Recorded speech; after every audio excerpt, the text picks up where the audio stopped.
দেশের বিভিন্ন জেলায় একযোগে শুরু হয়েছে 3 দিনব্যাপী ভূমি সেবা মেলা। রাজশাহীতে বিভাগীয় ও জেলা প্রশাসনের উদ্যোগে শোভাযাত্রা বের হয়ে বিভিন্ন সড়ক ঘুরে বোয়ালিয়া থানা ভূমি অফিসে গিয়ে শেষ হয়। নেত্রকোনার সদর ভূমি কার্যালয় প্রাঙ্গণে নাগরিকদের সুবিধার্থে বসানো হয়েছে সেবা বুথ।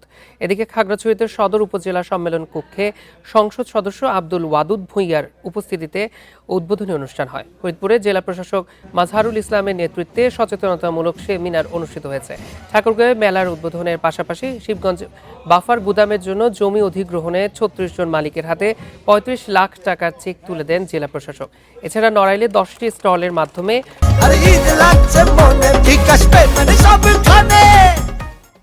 সকাল 9টা থেকে বিকেল 4টা পর্যন্ত নামজারি, খতিয়ান ও অনলাইন খাজনা প্রদান সহ তাৎক্ষণিক বিভিন্ন ভূমি সেবা দেওয়া হচ্ছে।